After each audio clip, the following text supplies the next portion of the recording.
Hello friends, आप सबों का स्वागत है यूट्यूब चैनल प्रैप एजुकेशन पे। फ्रेंड्स, आज का जो ये टॉपिक है, आज जो हम करने वाले हैं वो टॉपिक आपके बड़े सारे कंफ्यूजन्स जो अभी तक आप लेके चल रहे होंगे कि यहाँ पे क्या करना है, इस सिचुएशन में क्या नहीं करना है, तो वो सारे कंफ्यूजन आपके दूर होने वाले हैं।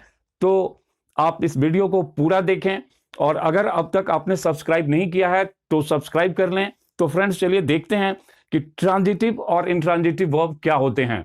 तो सबसे पहले हम देखते हैं वर्ब क्या होते हैं, इसको हम सिंपल वे में डिफाइन करेंगे। तो देखिए, वर्ब दैट मींस वर्ब जो होता है एक एक्शन वर्ड होता है, या फिर वर्ब जो है the word which says something about a noun और a pronoun is called a verb. ये आपने पहले भी पार्ट्स ऑफ स्पीच में पढ़ा होगा। तो चलिए देखिए, एक एग्जांपल है सी प्लेज फुटबॉल। आप इस एग्जाम्पल को अगर गौर करें तो आपको दिखेगा कि इसके अंदर जो एक्शन हो रहा है, जो काम हो रहा है, वो फुटबॉल खेलने का काम हो रहा है। That means she plays football means कि वह फुटबॉल खेलती है। तो देखिए, ये जो प्लेज है ये दिखला रहा है इस सेंटेंस के अंदर एक्शन क्या हो रहा है। तो एक्शन यहां पर फुटबॉल खेलने का है, तो प्लेज जो है ये हमारा वर्ब होगा। और फिर आप ये भी समझें कि एक्शन को जो करने वाला है वो कहलाता है डूअर, यानी कि सब्जेक्ट। तो इस सेंटेंस के अंदर जो फुटबॉल खेला जा रहा है उस एक्शन को परफॉर्म करने वाला चूंकि सी है, इसलिए ये हमारा सब्जेक्ट है, और फुटबॉल जो है ये हमारा ऑब्जेक्ट है। ऑब्जेक्ट क्या होता है, तो देखिए इसको सिंप्लीफाई करके देखते हैं। ऑब्जेक्ट वो वर्ड होता है जिसके ऊपर एक्शन का इफेक्ट पड़ता है। तो इस सेंटेंस को अगर आप देखेंगे कि सी प्लेज फुटबॉल, कि वह फुटबॉल खेलती है, तो इस सेंटेंस के अंदर आपको दिख रहा होगा कि जो भी खेला जा रहा है तो उसका जो इफेक्ट है वो फुटबॉल के ऊपर पड़ रहा है। तो एक तो हो गया वर्ब किसी एक्शन को बताता है, और दूसरी चीज जो है वो है कि वर्ब कई बार एक्शन को नहीं बता करके सिर्फ डिस्क्रिप्शन देता है। दैट मीन्स वर्णन करता है। गौर कीजिए दूसरे सेंटेंस को, तो ये सेंटेंस है ही इज अ डॉक्टर। आप अगर ध्यान से देखें तो इस सेंटेंस में आपको दिखता है कि कोई एक्शन नहीं हो रहा है, हम सिंपल वे में एक डिस्क्रिप्शन दे रहे हैं, हम वर्णन कर रहे हैं किसी के बारे में कि ही इज अ डॉक्टर, कि वह एक डॉक्टर है। तो इस सेंटेंस के अंदर इज जो है वो वर्ब है। तो ये कैसा वर्ब है, तो आपने देखा यहां कोई एक्शन नहीं है, सिर्फ डिस्क्रिप्शन है, हम सिंपल वे में कुछ कह रहे होते हैं उसके बारे में। तो देखते हैं वर्ब के यूं तो बड़े सारे टाइप्स हैं। आज के इस लेक्चर में हम डिस्कस करेंगे जो सबसे इंपॉर्टेंट टाइप है, और वो है ट्रांजिटिव वर्ब और इंट्रांजिटिव वर्ब। आपको इन दोनों के बीच के डिफरेंस को समझना बहुत जरूरी है। क्यों, उसका आंसर आपको अभी मिलेगा। तो देखिए, ट्रांजिटिव वर्ब क्या होता है, तो गौर कीजिए। ट्रांजिटिव वर्ब जो है the verb which takes an object, means ऐसा वर्ब जो ऑब्जेक्ट लेता है, वो जो वर्ब होगा वो ट्रांजिटिव होगा। और फॉर एग्जाम्पल देखिए, हमने एक सेंटेंस लिया और वो सेंटेंस है सी सिंग्स अ सॉन्ग। सेंटेंस को अगर आप ध्यान से देखेंगे तो दिखेगा कि इस सेंटेंस के अंदर जो एक्शन हो रहा है वो एक्शन जो है वो गाने का एक्शन दिख रहा है। तो यहां पर सिंग्स जो है वो वर्ब है, एक्शन को परफॉर्म करने वाला जो है सी है, इसलिए हम इसको सब्जेक्ट कहेंगे। और आप देखेंगे तो बिल्कुल क्लियर है कि वह गाती है। क्या गाती है, तो आप देख सकते हैं वो एक सॉन्ग आ रही है। तो इस केस में ये जो सॉन्ग होगा ये हमारा ऑब्जेक्ट हो जाएगा।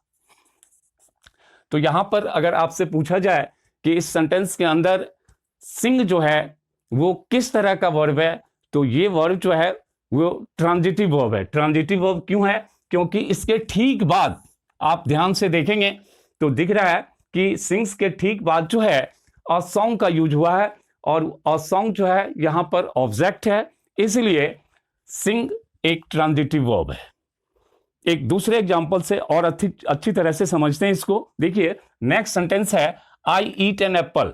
आप इस सेंटेंस को देखेंगे, ये सिंपल प्रेजेंट का एक एग्जांपल है कि I eat an apple, that means मैं एक एप्पल खाता हूं।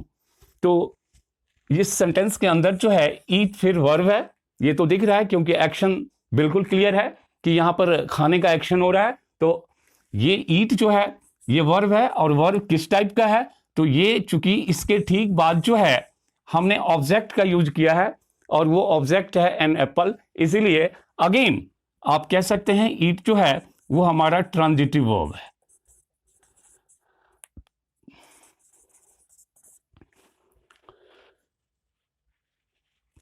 नाउ द नेक्स्ट एग्जाम्पल, और इस एग्जाम्पल को आप ध्यान से देखें। एग्जाम्पल है कि he gave me a book. Sentence के स्ट्रक्चर को अगर आप ध्यान से देखेंगे तो आपको दिख रहा होगा कि इस सेंटेंस के अंदर जो एक्शन है वो गिव देने का है। That means he gave me a book, means उसने मुझे एक बुक दी। तो ये जो है ये भी एक ट्रांजिटिव वर्ब होगा, ट्रांजिटिव वर्ब। लेकिन यहां पर आप देखेंगे तो आपको दिखेगा कि यहां पर इस सेंटेंस के अंदर एक नहीं बल्कि दो दो ऑब्जेक्ट का यूज किया गया है। वो कैसे, तो वो देखिए कि उसने दिया, किसको दिया, तो मुझे दिया, और क्या दिया, तो एक बुक दिया। मीन्स यहां पर दो ऑब्जेक्ट हैं, एक ऑब्जेक्ट जो है वो अ बुक है, और दूसरा ऑब्जेक्ट जो है वो हमारा वो मी है। तो आपको यहां पर देखना है, अगर आप ध्यान से देख रहे हैं तो आपको दिख रहा होगा कि दो ऑब्जेक्ट जो है उसमें से एक ऑब्जेक्ट जो है नॉन लिविंग है और दूसरा ऑब्जेक्ट जो है वो लिविंग है। तो आप ध्यान रखें कि जो नॉन लिविंग ऑब्जेक्ट, और यहां पर नॉन लिविंग ऑब्जेक्ट चूंकि बुक है तो इसको हम कहते हैं डायरेक्ट ऑब्जेक्ट। मीन्स जो नॉन लिविंग ऑब्जेक्ट होंगे वो डायरेक्ट होगा, और जो लिविंग ऑब्जेक्ट है जैसे कि यहां पर मी जो किसी पर्सन को दिखला रहा है, तो मी जो है वो इनडायरेक्ट ऑब्जेक्ट कहलाता है। और किसी भी सेंटेंस के अंदर इनडायरेक्ट ऑब्जेक्ट की प्लेसिंग पहले होती है, और जो डायरेक्ट ऑब्जेक्ट है दैट मीन्स जो नॉन लिविंग ऑब्जेक्ट है उसकी प्लेसिंग बाद में होती है। इसको आप ध्यान रखें। अगर आप इस सीक्वेंस को चेंज कर रहे हैं मीन्स कि आप पहले जो है डायरेक्ट ऑब्जेक्ट का यूज करेंगे और बाद में अगर इनडायरेक्ट ऑब्जेक्ट को रखते हैं तो उस केस में आपको प्रेपोजिशन टू का यूज करना पड़ेगा, और वो सेंटेंस बनेगा he gave a book to me. मतलब आपने देखा कि इस सेंटेंस में हमने अ बुक जो कि हमारा डायरेक्ट ऑब्जेक्ट है तो इसको हमने पहले लिखा है, तो और ये जो मी है जो कि एक इनडायरेक्ट ऑब्जेक्ट है इसको चूंकि हमने बाद में लिखा है, तो आपको इनडायरेक्ट ऑब्जेक्ट के पहले जो है प्रपोजिशन टू का यूज करना पड़ेगा। ये भी आपको अच्छी तरह से ध्यान में रखना है। जो दूसरे टाइप का वर्ब है वो है इंट्रांजिटिव। अभी हमने ट्रांजिटिव किया और आपने समझा भी कि ट्रांजिटिव वर्ब जो है वो अपने साथ कोई ना कोई ऑब्जेक्ट लेता है। तो देखिए इंट्रांजिटिव वर्ब जो है ये अपने साथ कोई ऑब्जेक्ट नहीं लेता है, डायरेक्टली कोई ऑब्जेक्ट नहीं लेता है। अगर ये ऑब्जेक्ट लेता है तो उसके कंडीशन होते हैं। तो आप इसको डिफाइन कर सकते हैं कि intransitive verb that means when the action of the verb falls on the subject. That means जो एक्शन हो रहा है वो एक्शन अगर डायरेक्टली सब्जेक्ट के ऊपर ही फॉल हो रहा है तो उस केस में जो हमारा वर्ब होगा वो ट्रांजिटिव होगा, वो वर्ब जो होगा वो इंट्रांजिटिव होगा। तो या फिर मैंने आपको बताया कि आप ऐसे भी कह सकते हैं कि इंट्रांजिटिव वर्ब जो होते हैं वो डायरेक्टली किसी ऑब्जेक्ट को नहीं लेते हैं, अगर लेते हैं तो प्रेपोजिशन के साथ। उस डिफरेंस को भी अभी आप समझेंगे। तो देखिए हमने सेंटेंस लिया कि she dances on the stage.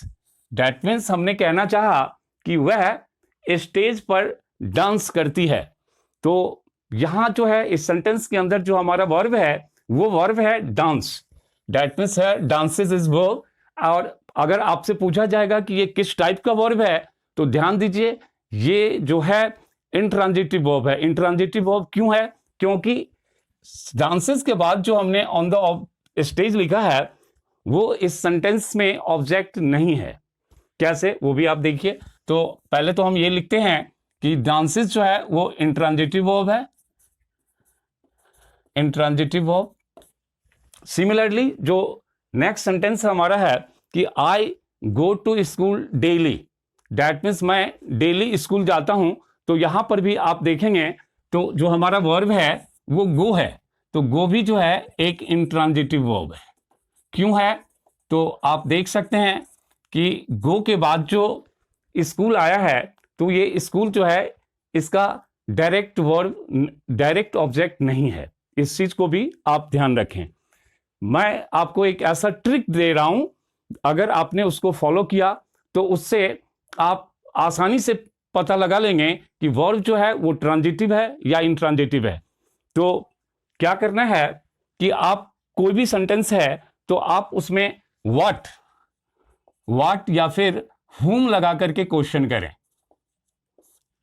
जब आपको व्हाट या whom में से किसी का भी अगर आंसर आ रहा है तो आप ये बिल्कुल आप मान के चलना कि ये जो वर्ब होगा वो ट्रांजिटिव होगा। जैसा कि एक एग्जांपल हमने लिया था, चलिए, he gave me a book, इसी सेंटेंस को लेते हैं और इसको ध्यान से देखिए कि he gave me a book, that means उसने मुझे एक बुक दी।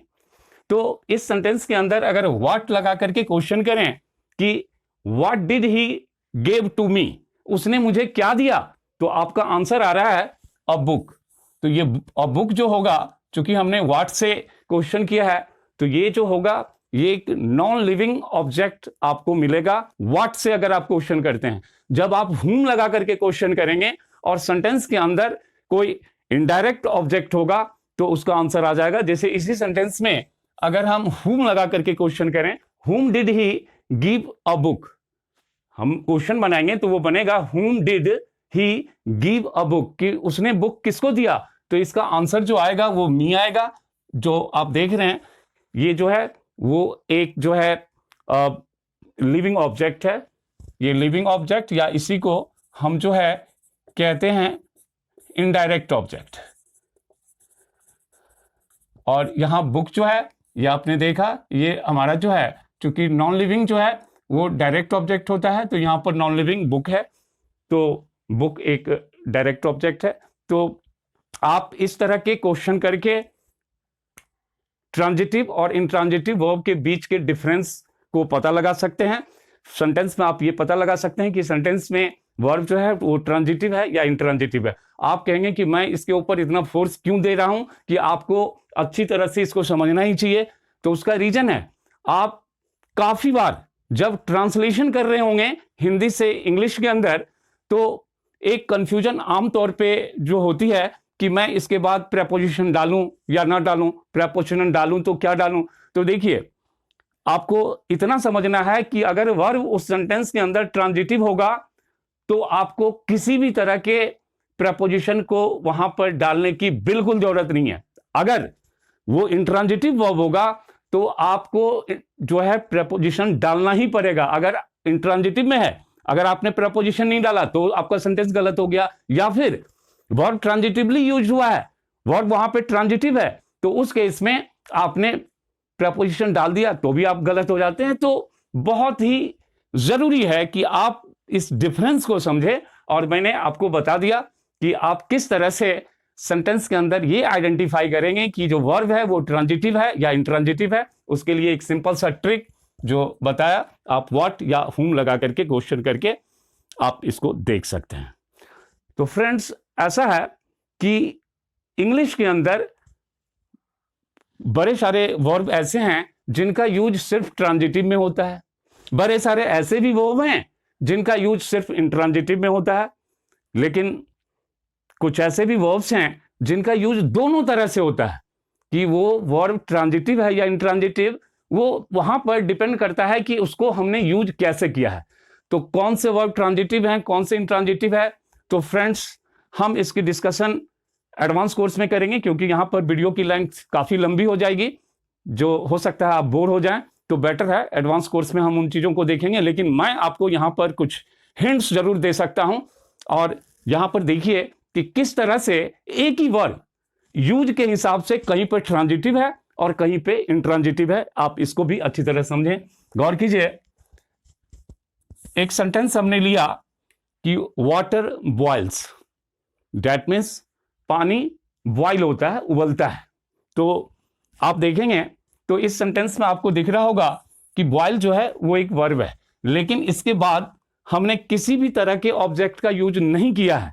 का मतलब है यहां पर जो बॉयल है वो इंट्रांजिटिवली यूज हुआ है, तो हम यहां पर कहेंगे ये जो है इंट्रांजिटिव वर्ब है।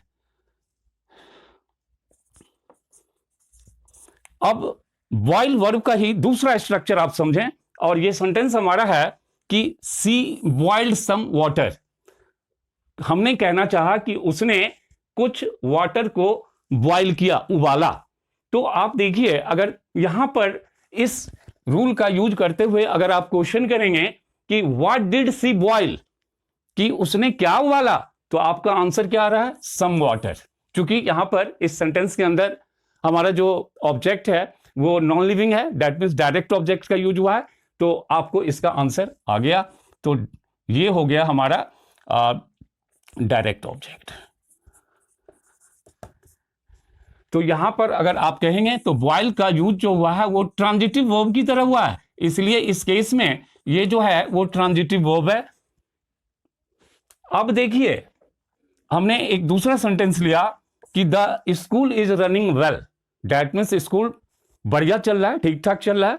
तो यहां पर भी देखिए, तो ये जो रनिंग है ये हमारा मेन वर्ब है, तो ये जो है इंट्रांजिटिव वर्ब है। क्यों? क्योंकि अगर इस सेंटेंस के अंदर आप व्हाट या whom लगा करके क्वेश्चन करेंगे तो आपको कोई भी रिलेवेंट आंसर नहीं आएगा। अब इस सेंटेंस को अगर आप गौर करेंगे तो वो दिख रहा है he is running a school, कि वह क्या रन कर रहा है, क्या चला रहा है, तो आपको आंसर आता है अ स्कूल। तो दैट मीन्स यहां पर जो रनिंग का यूज किया है वो ट्रांजिटिव वर्ब की तरह है, और यहां जो हमारा रनिंग है वो इंट्रांजिटिव वर्ब की तरह यूज हुआ है। इसको आपको ध्यान रखना है। चलिए, एक एग्जांपल है, the plane flew, that means हमने कहना चाहा कि द प्लेन फ्लू मीन्स एक प्लेन उड़ा। अब आप देखिए, तो यहां इसके बाद कोई ऑब्जेक्ट का यूज हमने नहीं किया है, तो निश्चित रूप से यहां पर जो फ्लू है, फ्लू जो कि फ्लाई का पास्ट टेंस है, सेकेंड फॉर्म है, तो यहां पर ये इंट्रांजिटिव वर्ब है। लेकिन अब हम सेंटेंस लिख रहे हैं कि he is flying a kite. अब आप देखेंगे कि वो क्या उड़ा रहा है, तो आपको आंसर आ रहा है कि अ काइट। तो अ काइट जो हुआ वो ऑब्जेक्ट हो गया, और जो ये फ्लाइंग है ये जो हुआ वो ट्रांजिटिव वर्ब है। मीन्स आपको याद रखना है कि आप जब भी क्वेश्चन करेंगे तो आपको ट्रांजिटिव और इंट्रांजिटिव वर्ब के बीच का डिफरेंस आपको समझ में आ जाएगा। कई ऐसे वर्ब्स हैं, जैसे गो, मान लीजिए ये जो सेंटेंस हमारा था कि I go to school daily, कि मैं डेली स्कूल जाता हूं, तो यहां पर भी अगर व्हाट या whom का अगर क्वेश्चन बना तो इसका कोई रिलेवेंट आंसर नहीं आएगा। आप ये तो कह सकते हैं कि मैं डेली कहां जाता हूं, तो इसका आंसर आएगा स्कूल। तो आपको यह ध्यान रखना है कि सिर्फ व्हाट और whom का आंसर आएगा तभी वो ट्रांजिटिव होगा। कोई दूसरा अगर आंसर आ रहा है, किसी और क्वेश्चन का आंसर आ रहा है, तो उस केस में वो ट्रांजिटिव वर्ब नहीं होगा। तो फ्रेंड्स, ये जो डिफरेंस आपके लिए काफी इंपॉर्टेंट है, तो आप अच्छी तरह से इसको देखें। और अगर ये वीडियो आपको पसंद आया हो, आपने इससे वाकई कुछ सीखा हो, तो आप इस वीडियो को लाइक कीजिए, दोस्तों के बीच शेयर कीजिए और इस चैनल को सब्सक्राइब करें। Thank you.